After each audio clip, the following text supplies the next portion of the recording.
In the beginning, there was nothing, just an empty void, a vast expanse of darkness and silence. Then God came. He made the sky, stretching it wide and high above the earth. It was blue and beautiful, filled with fluffy clouds. God made the green grass that covered the ground and the tall trees that reached for the sky. God said, "Let there be light." And there was light, bright and warm, illuminating everything. He made the sun to shine during the day, bringing warmth and life.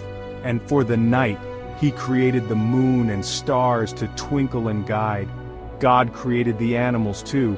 He made the birds that soar in the sky, the fish that swim in the ocean, and all the animals on the land, each one unique and wonderful. God looked at everything He made. It was very good. He was pleased with His creation, for it was perfect in every way. God made a special place. It was a beautiful garden. It was called the Garden of Eden. There were colorful flowers, tall trees with delicious fruits, and a sparkling river. Birds sang sweet songs, and butterflies fluttered around. God said, "It is not good for man to be alone." In the beginning, God made the first man, Adam, from the dust of the ground. Adam was very happy in the Garden of Eden, surrounded by lush trees and vibrant flowers. He named all the animals, from the smallest insect to the largest beast. He also talked to God every day, but despite all this, Adam felt lonely. He needed a friend, someone to share his life with. God saw Adam's loneliness and said, "I will make a helper suitable for him." So God created Eve from one of Adam's ribs while he was in a deep sleep. When Adam woke up, he saw Eve standing before him. He was overjoyed and felt complete. Together, Adam and Eve walked through the garden, enjoying each other's company and the beauty around them. They were very happy together. God told Adam and Eve they could eat from any tree in the garden except one, the tree of knowledge. This tree stood in the center of the garden, its fruit glowing with an enticing light. It was a symbol of the boundary set by God, a test of their obedience and trust. God said, "If you eat from this tree, you will die."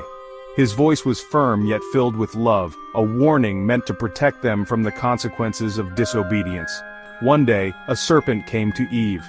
This serpent was not just any creature, it was crafty and full of deceit, seeking to lead them astray. He was sly and cunning. His eyes glinted with mischief as he slithered closer, whispering words meant to sow doubt and confusion. He said, "Did God really say you couldn't eat from that tree? You won't die." His voice was smooth and convincing, planting seeds of doubt in Eve's mind. "You will be like God." The serpent promised knowledge and power, things that seemed so desirable and within reach. Eve looked at the fruit. It looked delicious. The fruit seemed to glow even brighter, its allure almost irresistible. Eve took a bite and gave some to Adam. They disobeyed God.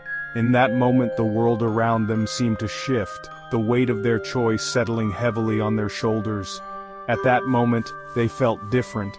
Their eyes were opened, and they saw the world in a new, harsher light. Adam and Eve felt ashamed. They tried to cover themselves, feeling exposed and vulnerable for the first time. They tried to hide from God, but God saw everything. His heart was heavy with sadness, knowing they had chosen to disobey.